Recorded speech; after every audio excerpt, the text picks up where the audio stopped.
এই ভোটের রায় যদি ওদের বিরুদ্ধে যায়, গুন্ডাগুলো কোথায় থাকবে? সেটাই ওরা আতঙ্কে আছে। ওইসব না বললে কি আপনারা এত আলোচনা করতেন? মুখ্যমন্ত্রী রাস্তায় নাচানাচি করেন বলেই তো আপনারা এত রিপোর্ট করেন, টিভি দেখায়। উনি যদি মুখ্যমন্ত্রী সুলভ আচরণ করতেন তাহলে কি এত টিভি হতো নাকি? তাহলে আর নাচানাচি করে কি আছে? যার কনফিডেন্স আছে 260টা পাবে, সে তো নাকে তেল দিয়ে ঘুমোবে।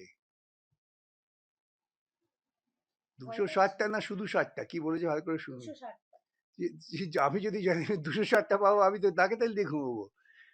আসলে মনে রয়েছে শুধু 60, বলে ফেলেছেন 260, এই ভয় আর কি। বেনামে বিজেপির মুখ্যমন্ত্রী হতে বেনামে মমতাই, এটা আশ্চর্য হওয়ার কি আছে? বিজেপির যিনি মুখ্যমন্ত্রী হবেন তিনি তো বেনামে মমতারই কাজ করবেন। এতদিন মমতা শিখণ্ডী হয়ে বিজেপির কাজ করছিল, এখন বিজেপি মমতার শিখণ্ডী হয়ে কাজ করবে, একই ব্যাপার। বামেরা যেমন ছিল তেমন আছে, তেমন চলবে। বামেদের নিয়ে তো এত আতঙ্ক, এত ভয়। বামেদের নিয়ে ভয় আছে বলেই তো দুপক্ষে এত আতঙ্কে